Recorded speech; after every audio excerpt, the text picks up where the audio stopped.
ونقرأ.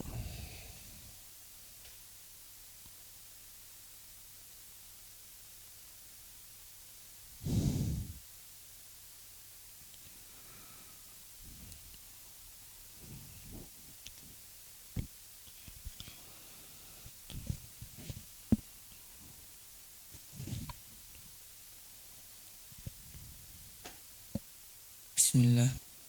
Alhamdulillah, salatu wassalamu ala asyrafil anbiya'i wal mursalin Nabiyyina Muhammad wa ala alihi wa sahbihi wa man tabi'ahum bi ihsan ila yaumiddin. Qala al-musannif rahimahullahu ta'ala wa dalilul malaikati qawluhu ta'ala wa la ya'murakum an tattakhidul malaikata wan nabiyyina arbaba. Qala asy-syarih qawluhu wa dalilul malaika ila akhir dalla ala anna hunaka man abadal malaikata wan nabiyyin wa anna dhalika syirkun. Wa qala al-musannif wa dalil Ibadul kubur Ubadul kubur wa ubadul qubur al-yawma yaqulun alladhina ya'budul malaikata wan nabiyyin was salihin laysa bikafirin. Terjem. Berkata penulis Asy-Syaikh Muhammad bin Abdul Wahhab rahimahullah ta'ala, dan dalil tentang para malaikat adalah firman Allah subhanahu wa ta'ala, dan Allah subhanahu wa ta'ala tidak memerintahkan kalian untuk kalian menjadikan para malaikat dan para nabi sebagai sesembahan.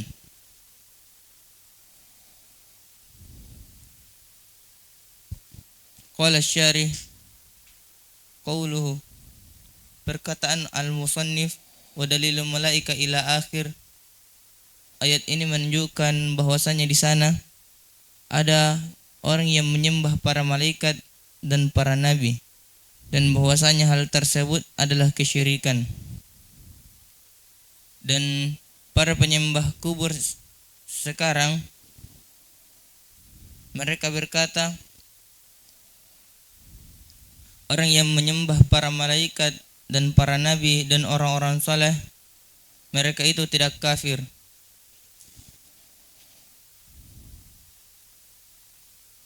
masuk. Qala al-musannif wa dalilul anbiya'i qawluhu ta'ala wa idh qala Allah ya Isa ibn Maryam a anta qulta lin-nasi ittakhiduni wa ummi ilahaini min dunillah qala subhanaka ma yakunu li an aqula ma laysa li bihaqq in kuntu qultuhu faqad 'alimtah ta'lamu ma fi nafsi wa la a'lamu ma fi nafsik innaka anta 'allamul ghuyub.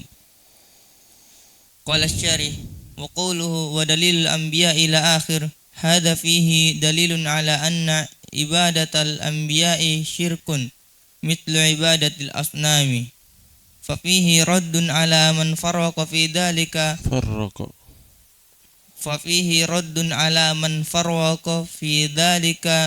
min ubadil kuburi fa hadha fihi raddun ala haula'il ladina yaqulun inna syirka ibadatul asnam wala yusawwi indahum baina man abada al-asnami wa baina man abada waliyan aw rajulan salihan wa yankiruna at-taswiyata baina haula'i wa yaz'amuna anna asy-syirka maksurun ala ibadatil asnami faqat wa hadha minal mughalatatil wadihati minna hitaini min nahiyataini. Bagaimana itu? Nahiyah min nahiyataini. An-nahiyatul ula anna Allah jalla wa ala fil Qur'ani ankara 'alal jami'i wa amara bi qitalil jami'. An-nahiyatul tsaniyah anna an-nabiy sallallahu alaihi wasallam lam yufarriq baina 'abidi sanamin wa 'abidi malakin aw rajulin salihin. Dan dalil tentang para nabi adalah firman Allah Subhanahu wa taala. Dan ketika Allah Dalil, maksudnya dalil apa? dan dalil bahwasanya para nabi Penyembahan terhadap para nabi. dan dalil tentang penyembahan para nabi adalah firman Allah Subhanahu wa taala. Penyembahan terhadap para nabi. Terus. Dan tak kala Allah Subhanahu wa taala berkata, "Wahai Isa putra Maryam, apakah engkau berkata kepada manusia, sembahlah aku dan ibuku, jadikanlah aku dan ibuku dua ilah selain Allah?"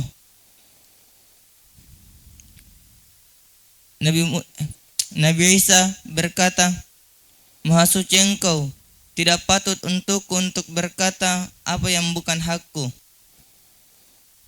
Apabila aku pernah mengatakannya, maka pasti engkau mengetahuinya. Engkau mengetahui apa yang ada pada diriku, dan aku tidak mengetahui apa yang ada pada dirimu. Sesungguhnya engkau adalah mengetahui segala perkara yang gaib."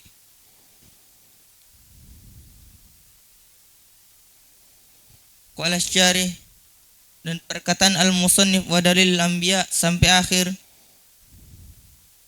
ini menunjukkan dalil bahwasanya penyembah para nabi, bahwasanya di dalamnya terdapat dalil bahwasanya menyembah para nabi adalah kesyirikan seperti menyembah patung-patung. Dan di dalamnya juga terdapat bantahan terhadap orang-orang yang membedakan pada hal tersebut dari penyembah kubur. Nah, jadi orang-orang yang menyembah kuburan ingin membedakan penyembahan kepada berhala dan penyembahan kepada orang saleh, para nabi. Nah, karena mereka sendiri ini sebenarnya mereka ucapkan untuk membela diri mereka sendiri, karena mereka sendiri menyembah orang saleh, kuburannya orang saleh mereka sembah, kuburannya para wali mereka sembah. Bukan menyembah dalam artian mereka sujud kepada orang saleh itu atau para wali itu. Rata-rata mereka tidak sujud kepada kuburan itu. Cuman bentuk penyembahan mereka kepada kuburan apa? Bentuk penyembahan orang musyrikin zaman sekarang terhadap kuburan orang saleh atau para nabi atau para wali, bentuknya apa? Meminta syafaat kepada mereka, berdoa kepada mereka, meminta hajat. Ada yang bentuknya tabarruk, meminta berkah. Nah, hal-hal yang semisal ini bentuk penyembahan mereka. Walaupun mereka sendiri kalau dikatakan, kenapa kalian menyembah orang soleh? Kata mereka, tidak, kita tidak menyembah orang soleh, karena meminta syafaat itu, berdoa, begitu pula meminta berkah, mereka anggap bukan syirik, bukan ibadah, sehingga boleh diserahkan kepada selain Allah. Itu masalahnya. Sebenarnya masalah terbesar adalah ketika mereka anggap berdoa kepada kuburan orang soleh, meminta syafaat kepada orang soleh, meminta berkah kepada orang soleh, begitu pula tawassul dengan orang soleh, mereka anggap itu bukan apa? Bukan syirik. Mereka anggap itu bukan syirik. Nah, padahal itu adalah syirikan, karena semua itu ibadah. Perhatikan, meminta berkah. Ini pertama, meminta syafaat, meminta hajat kepada kuburan orang soleh. Ini meminta, berdoa semua, mana berdoa. Apalagi meminta syafaat. Minta syafaat itu kepada orang soleh, itu juga bentuk berdoa kepada orang soleh. Kenapa? Karena syafaat itu hanya milik Allah, berkah juga hanya milik Allah. Diminta kepada Allah seharusnya. Apalagi hajat juga. Hajat ini yang paling parah. Minta hajat kepada kuburan orang soleh. Ada hajatnya. Melakukan hajat, apakah itu bisnis atau pekerjaannya, bertani, menjadi nelayan, atau ingin menjadi pejabat. Semuanya mereka minta pergi ke kuburan orang soleh. Begitu pula tawassul dengan orang soleh. Nah, ini juga adalah bentuk kesyirikan, bertawassul dengan orang soleh. Nah, jelas ya. Ini kenapa mereka, kalau ditanya kenapa mereka mengatakan penyembahan terhadap berhala dan penyembahan terhadap orang soleh dan para nabi itu beda. Sebenarnya apa? Di balik ucapan ini terdapat pembelaan terhadap diri mereka sendiri. Mereka ingin membela diri. Oh, kami ini kan minta syafaat kepada orang soleh, meminta berkah dan seterusnya tadi. Itu kami lakukan bukan kesyirikan. Bahkan mereka ingkari itu sebagai bentuk ibadah. Tapi yang benarnya itu adalah ibadah dan bentuk kesyirikan.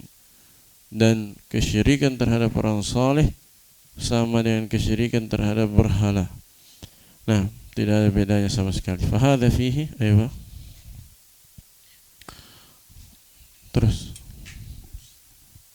Di dalam ayat tersebut terdapat bantahan kepada orang-orang yang berkata bahwasanya syirik itu menyembah patung-patung, dan tidak sama di sisi mereka antara orang yang menyembah pepatungan dan antara orang yang menyembah patung-patung, dan tidak sama di antara mereka antara orang yang menyembah patung-patung dan antara orang yang menyembah wali atau lelaki atau orang soleh, dan mereka menolak penyamaan antara mereka dan menganggap bahwasanya syirik itu terbatas hanya pada menyembah patung-patung saja.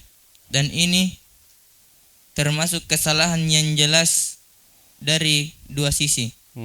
Sisi yang pertama, bahwasanya Allah Jalla wa'ala di dalam Al-Quran mengingkari seluruhnya dan memerintahkan untuk membunuh seluruhnya, memerangi seluruhnya. Dan sisi yang kedua, bahwasanya Nabi SAW tidak membedakan antara penyembah patung dan penyembah malaikat atau lelaki yang soleh. Nah, jelas ya. Tapi intinya kesimpulannya adalah saya sampaikan tadi, mereka ucapkan ini membedakan antara penyembahan terhadap berhala dan penyembahan terhadap orang soleh. Ya, di balik ucapan itu untuk membela diri mereka yang sebenarnya terjatuh pada peribadatan kepada orang soleh. Nah, supaya mereka tidak dibilang syirik, akhirnya mereka datangkan kaidah ini. Paham?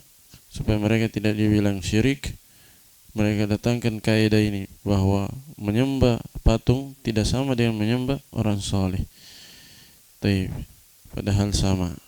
Padahal sama persis, tidak ada bedanya, yaitu beribadah kepada selain Allah Subhanahu wa taala. Nah, dan sekali lagi yang terpenting adalah orang-orang awam kita itu tidak paham bahwa berdoa itu adalah ibadah, meminta berkah itu adalah ibadah, meminta syafaat itu adalah ibadah. Nah, mereka tidak paham itu. Karena itu mereka memintanya kepada selain Allah. Harus dijelaskan kepada manusia jenis-jenis ibadah. Itu yang perlu kita ajarkan sebenarnya kepada manusia, bahwa meminta syafaat, meminta berkah, meminta hajat semuanya itu adalah ibadah. Nah, dan tawassul juga itu hanya dibolehkan bertawassul dengan nama Allah dan sifat-sifatnya, atau bertawassul dengan amalan saleh, bertawassul dengan amalan saleh. Nah, itu yang dibolehkan. Adapun bertawassul dengan kedudukan orang saleh, ini tidak benar. Bertawassul dengan para nabi saja tidak dibolehkan, apalagi bertawassul dengan orang-orang di bawah para nabi. Derajatnya lebih rendah daripada para nabi. Nah, derajatnya di bawah para nabi, itu tidak, lebih-lebih tidak boleh lagi. Nah, masalah tawassul sebenarnya butuh pembahasan khusus. Masalah tawassul butuh pembahasan khusus. Ada bab khususnya di kitab tauhid tentang ini. Nah, terus ثم قال المصنف ودليل الصالحين قوله تعالى أولئك الذين يدعون يبتغون إلى ربهم الوسيلة أيهم أقرب ويرجون رحمته ويخافون عذابه. قال الشارح ودليل الصالحين يعني أن هناك من عبد الصالحين من البشر قوله تعالى أولئك الذين يدعون يبتغون إلى ربهم الوسيلة أيهم أقرب. قيل نزلت هذه الآيات في من يعبد المسيح وأمه وعزيرا فأخبر سبحانه أن المسيح وأمه مريم وعزيرا كلهم عباد لله يتقربون إلى الله ويرجون رحمته ويخافون عذابه فهم عباد محتاجون إلى الله مفتكرون إليه يدعونه ويتوسلونه إليه بالطاعة يبتغون إلى ربهم الوسيلة يعني القرب منه سبحانه بطاعته وعبادته فدل على أنهم لا يصلحون للعبادة لأنهم بشر محتاجون فقراء ويدعون الله ويرجون رحمته ويخافون عذابه ومن كان كذلك لا يصلح أن يعبد مع الله عز وجل. والقول الثاني أنها نزلت في أناس من المشركين كانوا يعبدون نفرا من الجن فأسلم الجن ولم يعلم هؤلاء الذين يعبدونهم بإسلامهم وصاروا يتقربون إلى الله بالطاعة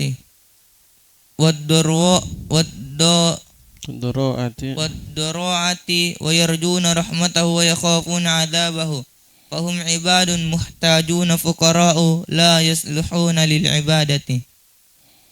وأيا كان المراد بالآيات الكريمة فإنها تدل على أنه لا يجوز عبادة الصالحين سواء كانوا من الأنبياء والصديقين أو من الأولياء والصالحين فلا تجوز عبادتهم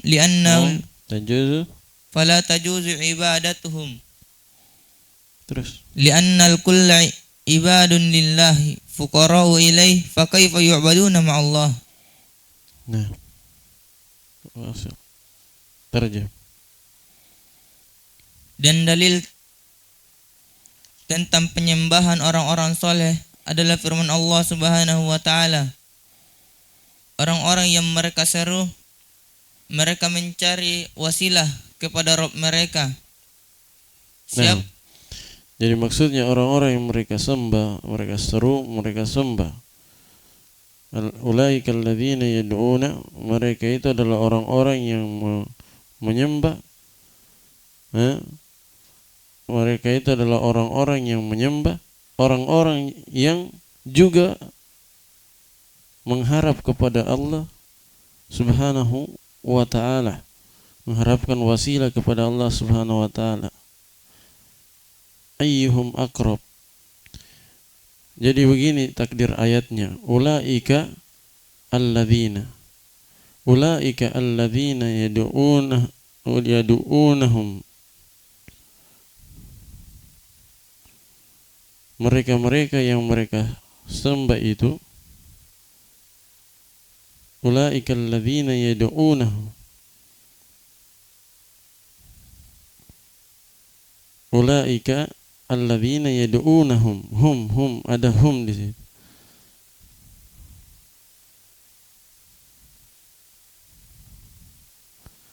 Ulaika itu mubtada, perhatikan. Ulaika mubtada. Mana khabarnya? Yabtaghuna. Khabarnya yabtaghuna. Harus begitu, nanti salah terjemah. Kemudian waw jamaah itu kembali kepada, tulis di situ, waw jamaah itu musyrikun, orang-orang musyrik.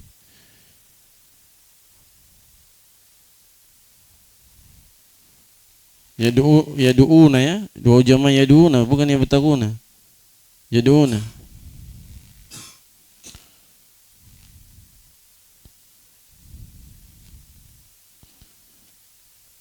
Terus yadu'unahum. Saya bilang tadi apa? Ada hum yang mahdzuf, aitnya.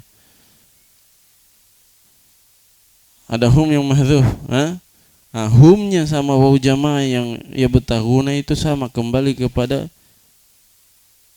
ulaika. Tulis. Hum ait yang mahdzuf, hum yang merupakan aitnya silatul aitnya si mausul, dan yabtaghuna waw jamaahnya yabtaghuna itu kembali kepada orang-orang salih, kembali kepada orang-orang salih. Sudah?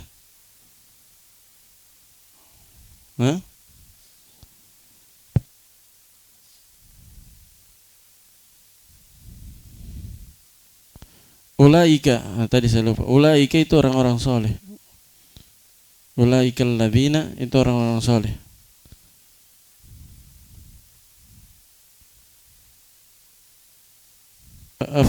Enam. Ulaika alladzina orang-orang soleh. Cocok. Jadi di situ domir-domirnya hati-hati, nanti tertukar. Domir dan isyarahnya, isim mausulnya. Ulaika alladzina siapa? Orang soleh. Yadu'una waw jamaahnya siapa? Orang musyrikin. Humnya sama waw jamaah setelahnya? Waw jamaah setelahnya itu semua yarjuna, yakhafuna, itu orang soleh semua. Jadi diselipkan waw jamaah di situ, di tengah-tengah ada waw jamaah apa? Kaum musyrikin yang yadu'una wawnya kaum musyrikin. Nah, setelah itu waw jamaahnya yang lain itu orang soleh. Berarti bagaimana terjemahannya? Ulaika alladzina, mereka itu orang-orang soleh itu, yang mana orang musyrikin menyembah mereka, adalah ternyata orang soleh itu adalah orang-orang yabtaghuna, yang juga berharap hanya kepada Rob mereka. Mereka harapkan kepada Rob mereka wasilah. Ayyuhum aqrab, siapa yang di antara mereka yang lebih dekat kepada Allah. Maksudnya mereka berlomba-lomba untuk mendekatkan diri kepada Allah juga. Wa yarjuna rahmatah, dan orang-orang soleh itu mengharapkan rahmat Allah. Wa yakhafuna adzabah, dan orang soleh itu takut kepada azab Allah. Perhatikan. Berarti mereka menyembah orang-orang satu yang yabtaghuna ila rabbihim, yang mengharap kepada Allah, yang takut kepada Allah, yang apa? Yabtaghuna itu ibtigha, dia bisa bermakna mahabbah dan bisa bermakna apa? Mahabbah bisa juga bermakna yatlubun, mencari. Ya, mereka itu mencari wasilah kepada Rob mereka. Siapa di antara mereka yang lebih dekat? Maksudnya mereka berlomba-lomba dalam ketaatan.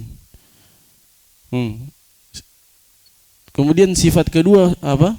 Mereka mengharapkan rahmat Allah. Sifat ketiga, mereka takut kepada azab Allah. Ini sifat-sifatnya orang soleh atau bukan? Itu saya bilang wau jamaah ya betaguna, orang soleh kan. Sifat-sifat ini mereka mencari wasilah untuk mendekatkan diri kepada Allah. 1, 2, mengharapkan rahmat Allah. 3, takut kepada adab Allah. 3 sifat ini sifatnya orang soleh. Ini yang mereka sembah. Orang-orang yang sifatnya seperti ini yang mereka sembah, berarti mereka sembah orang soleh. Jelas ini? Ulaikal ladzina, orang-orang soleh yang yadu'una, kaum musyrikin menyembah mereka, adalah orang-orang yang juga mencari wasilah untuk mendekatkan diri kepada Allah, mengharapkan rahmat Allah, juga takut kepada azab Allah. Nah, al-muhim bahwa ayat ini menunjukkan mereka beribadah kepada orang-orang soleh yang memiliki sifat kesolehan sebagaimana tergambar pada 3 sifat tadi. 3 sifat tadi itu menunjukkan mereka adalah orang soleh. Nah, terus kalau syarih. Qala syarih. Betul.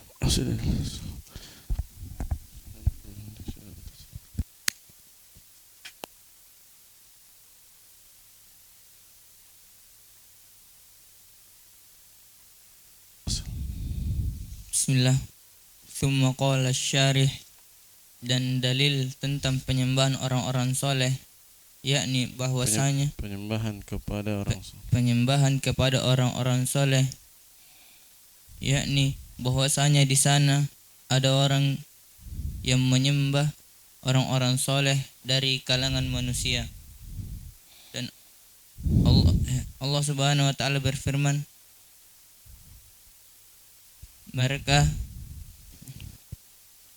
orang-orang soleh yang mereka sembah, yang orang musyrikin sembah, adalah orang-orang yang mencari al-wasilah kepada Rabb mereka. Ayyuhum aqrab, siapakah yang paling dekat di antara mereka? Siapakah yang paling dekat kepada Allah? Siapakah yang paling dekat kepada Allah di antara mereka? Nah, jadi mereka sendiri berlomba-lomba untuk mendekatkan diri kepada Allah, orang solehnya. Justru orang musyrikin datang menyembah mereka, padahal orang soleh menyembah Allah. Orang musyrikin menyembah orang soleh. Nah, qila ya, dikatakan bahwa ayat ini turun pada orang-orang yang menyembah Al-Masih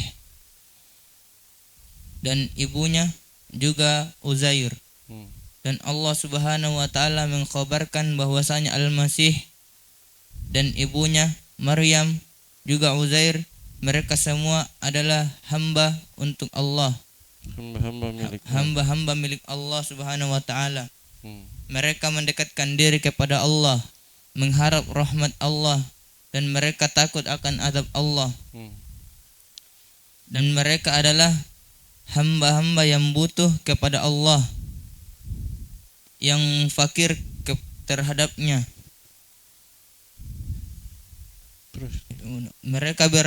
Mereka menyerunya dan mereka bertawassul kepada Allah dengan ketaatan.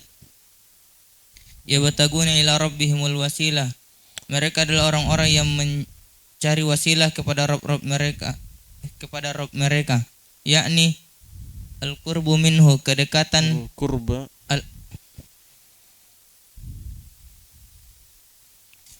yakni al-qurba minhu, yaitu kedekatan dengan Allah Subhanahu wa taala dengan taat kepadanya dan menyembah Allah Subhanahu wa taala. Nah, ini tawassul yang benar ya. Tawassul yang benar itu dalam Islam ada 2. Tawassul dia mencari wasilah untuk mendekatkan diri kepada Allah dengan cara mengamalkan ketaatan, melakukan perintah dan menjauhi larangan. Itu tawassul yang benar. Seperti ini orang saleh bertawassul, yabtaguna ila rabbihimul wasilah, mencari wasilah menuju Rabb mereka. Bagaimana caranya untuk sampai kepada Allah? maksudnya sampai kepada Allah adalah dia bisa berjumpa dengan Allah di surga nanti. Bagaimana caranya untuk sampai kepada Allah? Dengan melakukan perintah dan menjauhi larangan. Nah, tawassul yang seperti ini yang benar, mencari wasilah, tawassul. Nah, tawassul yang kedua, yang ini yang dibahas sebenarnya di biasa yang dilakukan oleh penyembah kubur, yaitu tawassul berdoa kepada Allah dengan apa? Menyebut nama orang soleh atau para nabi, atau kedudukan para nabi dan orang soleh. Paham maksudnya? Keyakinan mereka supaya doanya dikabulkan. Dengarkan, keyakinan mereka supaya doanya dikabulkan, mereka sebut orang soleh, mereka sebut kedudukannya orang soleh, mereka sebut para nabi. Mereka katakan, dengan kedudukan hambamu fulan, walimu fulan, maka kabulkanlah doaku ya Allah. Begitu mereka berdoa. Tawassul yang seperti ini, apakah dia boleh atau haram dalam Islam?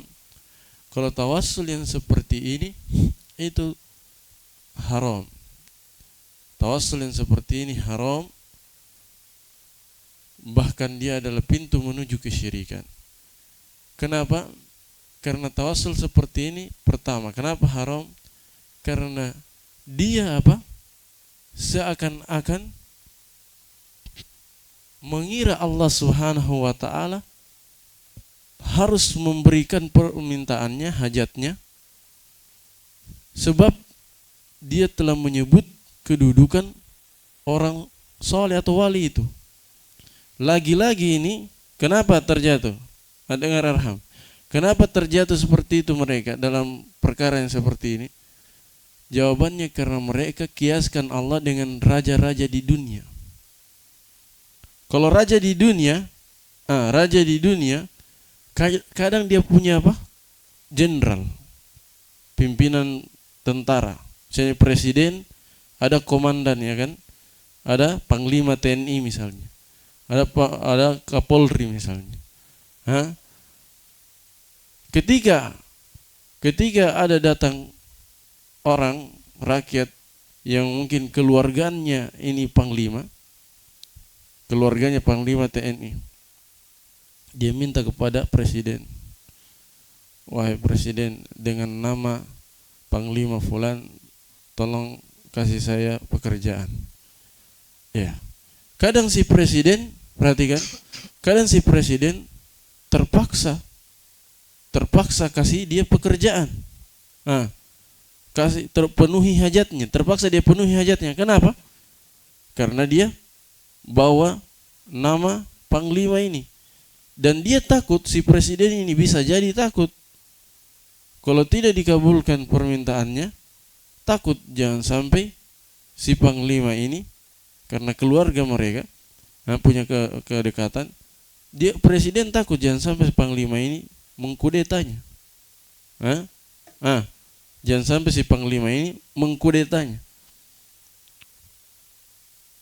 Paham ya? Seperti itu. Mereka kira Allah Subhanahu wa ta'ala ketika mereka sebut nama orang soleh atau wali itu, Allah harus kabulkan doanya, harus Allah kabulkan permintaannya. Seakan-akan ada yang lebih tinggi kedudukannya daripada Allah. Seakan-akan Allah itu terpaksa menerima permintaannya karena kedudukan orang tersebut. Jelas ya? Inilah tawassul yang batil. Tawassul dalam berdoa, perhatikan. Tawassul, kalau tadi kan tawassul untuk mendekatkan diri kepada Allah, mencari wasilah untuk sampai kepada Allah. Itu sudah dijelaskan tadi. Tawassul dalam berdoa itu, yang dibolehkan tawassul dengan nama Allah. Antum mau dikabulkan doa antum sebut nama-nama Asmaul Husna. Paham? Kadang sesuai permintaan. Kalau minta rezeki bilang Ar-Razzaq. Kalau minta rahmat ya Ar-Rahim, Rahman Ar-Rahim. Ya, dan seterusnya. Paham ya? Kalau minta kesembuhan, ya Syafi. Sesuai dengan permintaan. Kadang juga dengan dengan al-ismul a'zam. Tahu ismul a'zam? Ismul a'zam itu diperselisihkan oleh para ulama. Ada yang mengatakan Allahumma Allah. Ada yang mengatakan ismul a'zam itu ya dzal jalali wal ikram. Ada yang mengatakan ismul a'zam itu ya hayyu ya qayyum. Dengan nama-nama yang agung seperti ini, minta kepada Allah. Minta kepada Allah dengan nama-nama yang agung seperti ini, maka Allah akan mengabulkannya.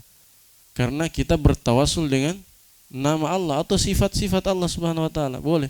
Atau apa? Atau dengan amalan soleh. Bertawasul dengan amalan soleh itu bagaimana? Kita sebut amalan soleh kita. Ya Allah, saya pernah melakukan ibadah begini-begini ikhlas karenamu. Jika saya betul-betul lakukan itu karena mengharapkan wajahmu, maka kabulkanlah permintaanku ini. Ini boleh. Seperti yang dilakukan oleh apa? Orang yang terjebak di goa. Yang terjebak di goa, 3 orang yang terjebak di goa itu apa? Ketika goa itu menutup pintu, batu menutup pintu goa mereka, yang mereka berada di dalamnya, mereka berdoa dengan amalan soleh yang paling ikhlasnya. Perhatikan, amalan soleh yang paling ikhlasnya, sehingga bergeserlah batu tersebut sedikit demi sedikit. Nah, perhatikan, ini menunjukkan apa? Hadisnya kan hadis sahih, menunjukkan bahwa boleh bertawassul dengan amalan soleh. Jelas ini? Bertawassul itu kalau dalam berdoa hanya dibolehkan dengan nama-nama Allah, sifat-sifat Allah, dan amalan soleh. Amalan soleh. Jelas ya? Adapun bertawassul dengan nama para wali, para nabi, atau namanya orang soleh, tidak boleh. Tidak boleh ini. Bertawassul dengan nama orang soleh, kedudukan orang soleh, nama para nabi, kedudukan para nabi, nama para wali, kedudukan para wali, semuanya ini tidak boleh. Haram, bahkan dia syirik. Jelas ya? Dalam berdoa ini ada 2 tawassul yang saya bahas. Tawassul bentuk yang pertama apa? Mencari wasilah untuk mendekatkan diri kepada Allah, atau ingin sampai kepada Allah, ingin berjumpa dengan Allah di surga nanti. Bagaimana untuk sampai ke sana? Dia melakukan ketaatan, dia lakukan perintah, jauhi larangan. Itu wasilah yang pertama, mencari bertawassul yang pertama. Tawassul pembahasan kedua yaitu dalam masalah berdoa. Tawassul yang inilah yang biasa itu yang dilakukan oleh orang-orang penyembah kubur. Tawassul yang seperti ini harus dijelaskan kepada orang awam bahwa tawassul yang benar, kalau ingin dikabulkan doamu, tawassul dengan nama-nama Allah. Nama-nama Allah sesuai dengan permintaanmu, atau dengan al-ismul a'zam, atau dengan apa? Al-ismul a'zam. Kemudian yang kedua, tawassul dengan sifat-sifat Allah. Yang ketiga, tawassul dengan amalan soleh. Ini boleh. Adapun tawassul dengan nama para nabi, nama orang soleh, nama para wali, nama syekhnya, nama kiainya yang sudah meninggal, begitu pula kedudukan mereka, ini tidak boleh, haram. Dengan jahnya orang soleh, itu kedudukannya, ini tidak boleh. Paham ya? Jadi bertawassul dalam masalah doa itu bisa disimpulkan jadi 4 ini. Bertawassul dengan nama Allah, bertawassul dengan sifat Allah, bertawassul dengan amalan soleh, bertawassul dengan apa lagi? Dengan orang soleh. Ini yang tidak boleh. 3 yang tadi, yang pertama tadi boleh. 1 ini bertawassul dengan orang soleh, para nabi, para wali, syekh, kiai, dan seterusnya, itu tidak boleh. Dalilnya apa? Dalilnya ketika Nabi SAW meninggal, Umar bin Khattab yang menjadi khalifah waktu itu, setelah Abu Bakar meninggal, terjadi paceklik di zaman Umar. Bersamaan dengan itu, Umar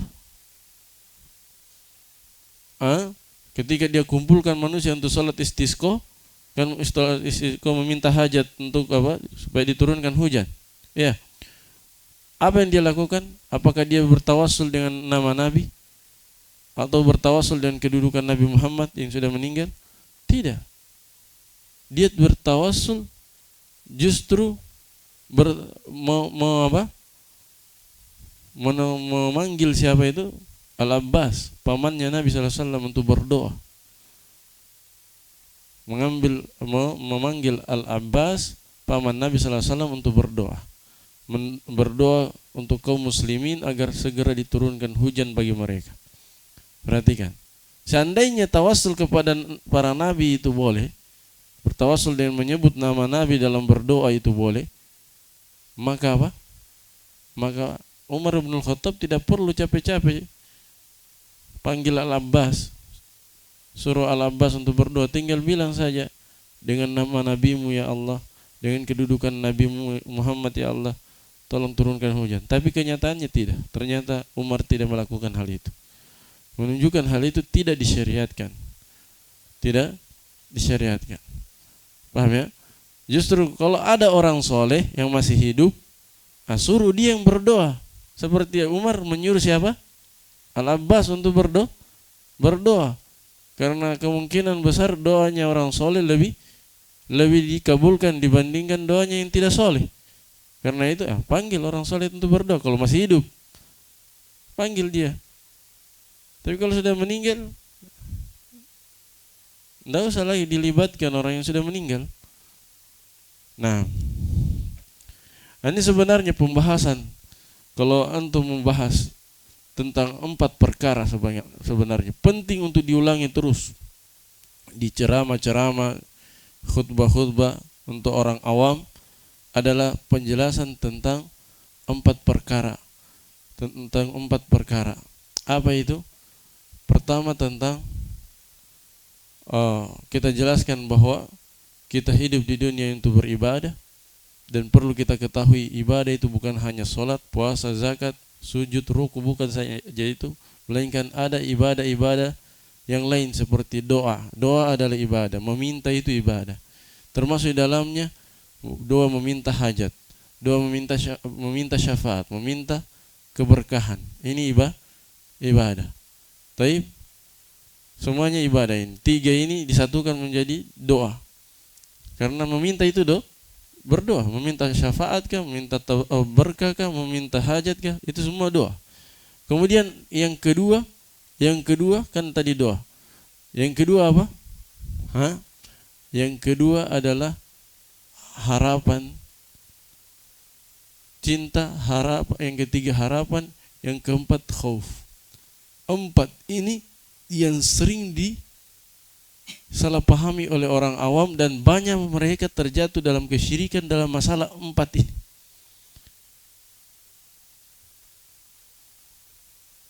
Dalam 4 masalah ini mereka terjatuh dalam kesyirikan. Mereka tidak tahu ternyata ada yang namanya cinta ibadah. Mereka tidak tahu ternyata ada yang namanya roja, harapan yang berupa ibadah. Ada khauf yang berupa ibadah, rasa takut yang berupa ibadah. Cinta itu ada yang cinta ibadah, ada yang cinta bukan ibadah. Cinta ibadah kalau apa? Kalau disertai pengagungan dan perendahan diri kepada yang dicintai. Kalau kita cinta kepada seseorang dengan cinta yang berlebihan, cinta disertai dengan pengagungan dan perendahan diri kepadanya, penghormatan yang sangat-sangat tinggi kepadanya, itu cinta apa? Ibadah itu. Seperti itu. Hanya boleh kepada Allah semata. Makanya Allah mengatakan, walladzina amanu asyaddu hubban lillah. Orang-orang yang beriman itu sangat besar kecintaannya kepada Allah. Maksudnya sangat tinggi pembesarannya, pengagungannya dalam mencintai Allah. Nah, ini cinta ibadah ini. Cinta ibadah yang seperti ini. Kalau cinta kepada orang tua, anak, istri, teman, harta, ini cinta tabiat. Namanya cinta kepada semua ini. Cinta kepada orang tua, cinta kepada istri, cinta kepada anak, cinta kepada harta. Apa kita mengagungkannya dan merendahkan diri di hadapan mereka? Jawabannya tidak. Cinta seperti itu cinta biasa, tabiat. mengalir pada jiwa seseorang dan tidak ada perendahan diri dan pengagungan di dalamnya. Paling apa? Cinta yang sekedar yang Allah berikan ke dalam hati setiap hamba. Nah, ini bukan ibadah ini. Cinta kepada gurunya itu bukan ibadah. Kan ketika dia cinta kepada gurunya, dia tidak agungkan gurunya dengan pengagungan yang berlebihan, tidak, dan dia tidak merendahkan diri di hadapan gurunya. Perhatikan, cinta ibadah itu cinta mahabbah yang merupakan ibadah. Kalau mahabbahnya itu disertai dengan apa? Ingat, sertai dengan pengagungan dan perendahan diri di hadapannya. Terkumpul dua ini, pengagungan dan perendahan diri kepada, baru dinamakan cinta ibadah. Kalau cinta yang kepada orang tua, istri, anak, harta dan seterusnya itu bukan ibadah karena tidak ada pengagungan dan perendahan diri. Ada harapan. Banyak orang awam tidak tahu harapan ada yang berupa ibadah. Seperti apa itu? Mengharap hal-hal yang tidak bisa dilakukan kecuali oleh Allah. Mengharapkan apa? Mengharapkan sukses panennya atau sukses berlayar, menangkap ikan, sukses dalam apa misalnya pekerjaan, sukses dapat jabatan. Ini semuanya harapan, mengharapkan hal-hal yang tidak bisa dilakukan kecuali oleh Allah semata. Harapan yang seperti ini harapan ibadah, harapan berupa ibadah. Kenapa? Karena tidak ada yang bisa lakukan, wujudkan kecuali Allah. Itu dua. Atau yang ketiga. Keempat, apa? Khauf. Ada rasa takut yang ibadah. Kalau harapan tadi, harapan yang ibadah seperti itu. Kalau ada juga harapan yang bukan ibadah. Apa itu? Mengharapkan kepada teman, kita harapkan untuk melakukan sesuatu untuk kita, pada hal-hal yang dimampui oleh teman kita. Boleh atau tidak? Ini boleh. Mengharapkan kepada orang tua pada hal-hal yang dimampui oleh orang tua, ini boleh. Atau orang tua mengharapkan kepada anaknya, dia berharap anaknya bisa membantunya, ambil ini atau ambil itu, pada hal-hal yang dimampui oleh anaknya, boleh? Boleh, jawabannya boleh. Ini harapan bukan ibadah yang seperti ini. Harapan yang berupa ibadah itu kalau dia mengharapkan hal-hal yang tidak bisa dilakukan dan diwujudkan kecuali hanya kepada Allah. Dan orang-orang awam pergi ke kuburan, minta apa hajat, dia berharap kepada orang yang dikubur itu bisa memberi keperluannya. Dia berharap kepada penunggu ini dan penunggu itu bisa memberi hajatnya. Akhirnya dia lakukan banyak cara untuk mendapatkan itu. Pakai sesajen lah, apalah. Dia berharap bisa dapat kesuksesan dengan pergi ke kuburan atau ke tempat-tempat keramat di Jawa sana, misalnya ke gunung, yang mereka kenal dengan apa itu,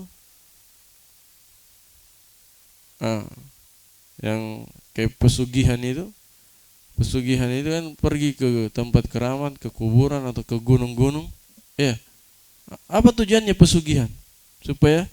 Supaya laris dagangannya. Harapan bermain di situ, iya. Berharap supaya laris dagangannya, sukses. Dia jadi artis misalnya. Ini banyak artis-artis dongeng ini beri. Atau sukses jadi pejabat, supaya terpilih jadi pejabat, pergi ke gunung-gunung, pesugihan istilahnya kalau di Jawa. Ya, itu harapan di situ, ada harapan kepada selain Allah. Padahal yang memberikan jabatan, memberikan rezeki, melanggengkan ketenaran dan seterusnya, itu hanya Allah Subhanahu wa taala. Ya, artis-artis yang ingin langgeng ketenarannya, mereka pergi ke situ. Ya. Orang-orang ingin berhasil dalam berbisnis, pergi ke situ. Padahal tidak ada yang melariskan dagangan, membuat seorang berhasil dalam bisnisnya kecuali Allah Subhanahu wa taala. Begitu pula dalam karirnya, sekolahnya, kecuali Allah Subhanahu wa taala. Jadi ini harapan yang berupa ibadah, harus diserahkan kepada Allah. Tapi mereka justru serahkan kepada manusia, makhluk atau jin. Kenapa hal itu terjadi? Karena jahil, karena kejahilan mereka. Keempat, apa tadi? Khauf. Ada khauf yang berupa ibadah. Ada takut tabiat, takut kepada ular, singa. Takut tabiat. Iya. Ada takut yang berubah ibadah. Yaitu takut seperti apa? Takut kepada sesuatu yang bisa menimpakan mudarat kepadanya. Yang mana mudarat ini tidak bisa dilakukan kecuali dengan izin Allah. Tidak bisa terjadi kecuali dengan izin Allah. Kalau seseorang takut kepada penunggu tempat keramat misalnya, jangan sampai penunggunya ini mau nimpakan mudarat kepadanya. Ini takutnya takut ibadah. Kenapa? Karena mudarat tersebut tidak mungkin dia ditimpakan kepadanya oleh penunggu tempat keramat itu. Mudarat itu hanya akan menimpanya kalau Allah izinkan. Yang memberikan mudarat dan manfaat siapa? Allah. Berarti takutnya kepada Allah. Takutnya kepada Allah. Kalau antum ingin tidak ditimpa mudarat, taati dia. Jelas ya? Ini 4 perkara sebenarnya yang sering terjadi di tengah orang awam dan perlu dijelaskan. Begitu pula yang kelima tadi masalah tawassul. 5 hal ini banyak sekali kesyirikan terjadi dalam 5 ini. Nah, terus Fadalla ala annahum la yaslihuna lil ibadah. Maka ayat ini menunjukkan bahwasannya mereka orang saleh, bahwasanya orang-orang saleh tidak pantas untuk diibadahi. Karena mereka adalah manusia yang butuh juga kepada Allah, maksudnya fakir kepada yang Allah. butuh lagi fakir kepada Allah Subhanahu wa taala. Yad'una Allah, mereka meminta kepada Allah. Wa yarjuna rahmatahu, mereka mengharap rahmat Allah Subhanahu wa taala. Wa yakhafuna adabahu, dan mereka takut akan azab Allah.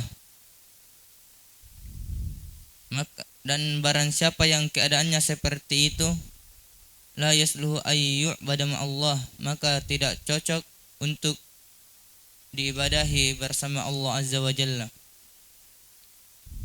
Dan perkataan yang kedua, bahwasanya Al-qaul tsani, pendapat yang kedua. Al-qaul tsani, Pendapat yang pertama tadi yang dimaksud dengan ayat adalah siapa tadi? Al-Masih, ibunya dan Uzair. Mereka ini semua orang saleh, nabi dan orang saleh.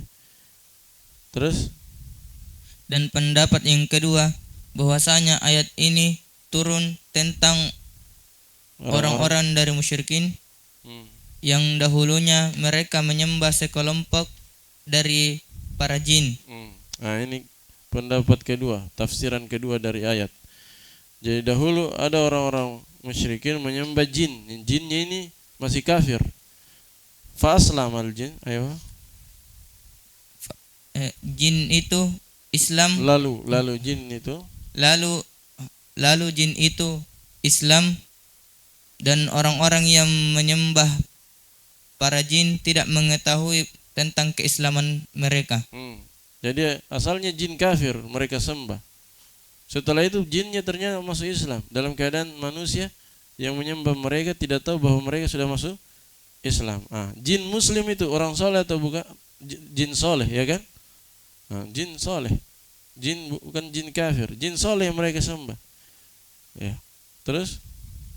Dan jadilah mereka mendekatkan diri kepada Allah Subhanahu wa taala dengan ketaatan, ketundukan, dan mereka mengharap rahmat Allah, takut akan adab Allah Subhanahu wa taala. Setelah masuk Islam, jinnya seperti ini.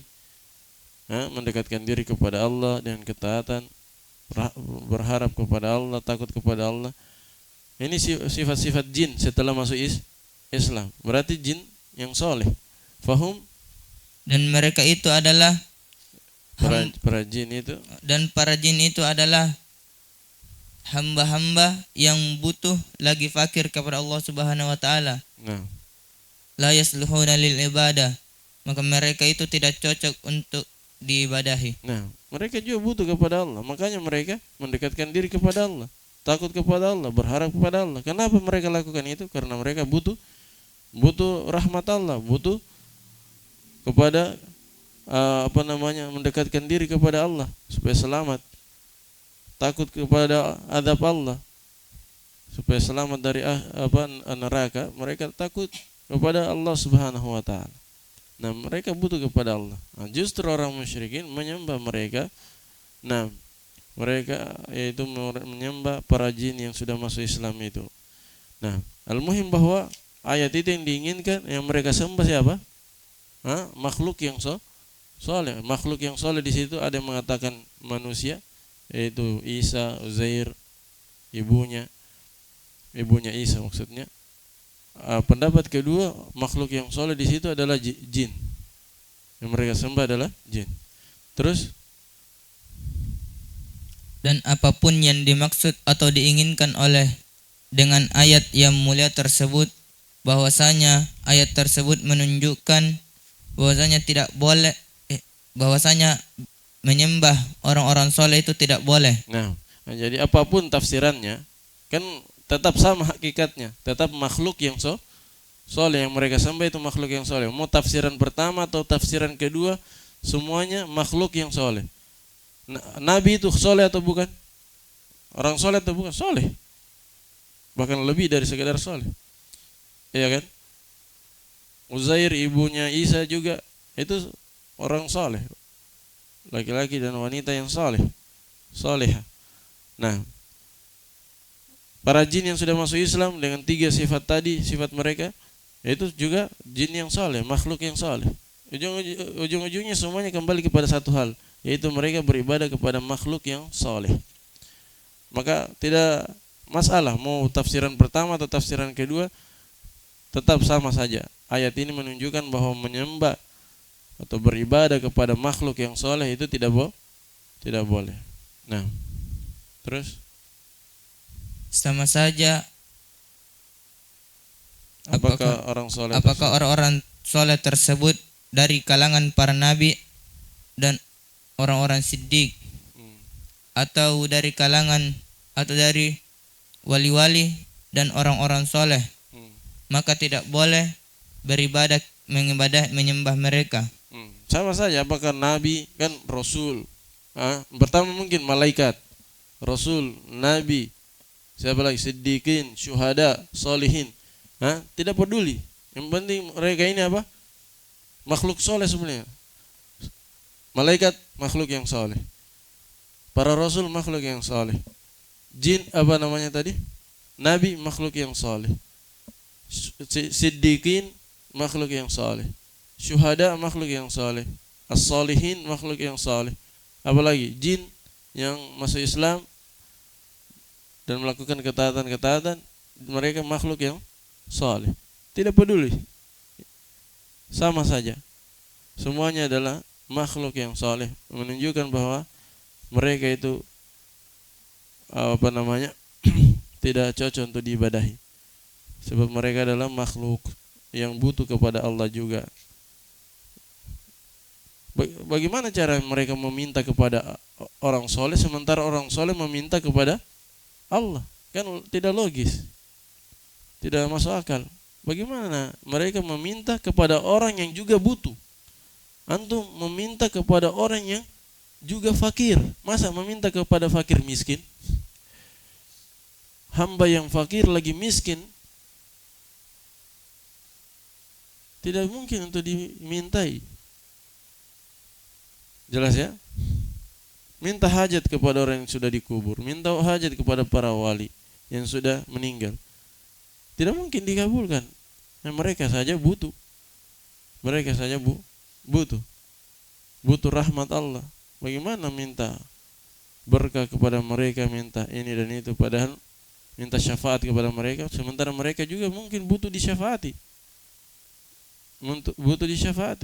butuh diberkahi. Nah, terus karena mereka itu semuanya adalah hamba Allah Subhanahu wa taala yang fakir kepada Allah Subhanahu wa taala. Maka bagaimana bagaimana mungkin mereka disembah bersama Allah Jalla Jalalah. Jalla wa ala. Jalla wa ala. Nah, tapi sudah dulu, nanti kita Arab sebentar insyaallah. Subhanallah.